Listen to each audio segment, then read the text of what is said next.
Hi everyone, it's Beth and I'm here to present my object to you, which is obviously a journal, or actually a stack of journals.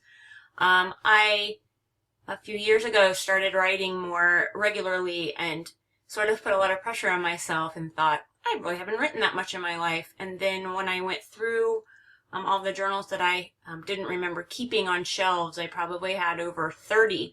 So in the last 6 to 8 years, I've been a lot more consistent with journal usage, not only in my life, but also in my classroom. I ask students to use journals in an English class, which isn't surprising for anyone, but it's surprising, I think, in the way, for me, that I've realized I've really come to use the journal as a tool, and I try to teach students to use the journal as a tool to not only improve their writing, but just their learning process in general. So what you'll hear me talking about in this presentation is how a journal is an object that represents me in my personal life. I use it to write quite a bit, as I've already said, but it's also something that represents me as a professional because I take my journal to class every day that I teach, and every day the students use the journal in some way, and I use it along with them. They see me using my journal. So you're going to hear me talking a little bit more about why I do that and what I think it does for students and how I think it benefits me as well. So one of the ways that I use journals for myself is that I draft a lot. Anytime I'm writing a short story or I'm getting ready to do another NaNoWriMo try, if I'm trying to write an essay, or as you see in the image, pretending that I'm writing an essay along with students, I'm going to do a lot of pre-drafting, a lot of just doodling down ideas that I think will work, outlining as you see on the right-hand side of the journal. So a lot of first tries. I actually prefer writing with a pen to get my initial ideas down rather than typing. And you see, I'm going to extend this to my classroom now, that this is also me modeling how writing happens for some writers. Not all writers like to keep journals, but some do. Even if they're in the composing process, they'll keep a journal to keep track of what they have to look up or thoughts about things that are occurring to them as they're writing the draft. So, students are going to be asked to write parts of their draft in class as well. You see on the left-hand side of the image that we were drafting thesis statements, for instance.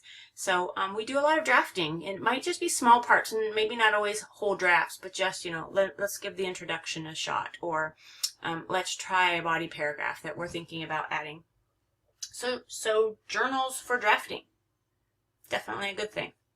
Idea generation. So here's where my images wouldn't cooperate and they're kind of sideways, but I kind of don't mind because, journaling is a pretty private act. And you see here me telling you in this slide about how I use journaling for idea generation in my life. Again, I write a lot, but even if it's something that, for instance, I have a 14-year-old son, so if I'm having a little struggle with behavior with my 14-year-old son, I might even jot down some things that I want to say to him so that I can present myself in a calm fashion when we have our talk. So I do a lot of free writing. I reflect on my life a lot. I reflect on things that are happening, choices, things that might happen in the future. I brainstorm, as you heard already. I'm writing, so sometimes I'm just brainstorming for how something, shape that something can take. And in this case, I was writing about dreams, and I was sort of defining what I think the word means for me outside of a dictionary meaning. So, again, students are going to see me doing this, hear me talking about it. I have my journal with me in class every day. They're going to use their journal, and we use the journal quite a bit for idea generation. Especially, I would say, the free writing and the brainstorming activity at the beginning of the assignment, and probably reflecting more as we work our way through the process, and maybe even at the end of an assignment.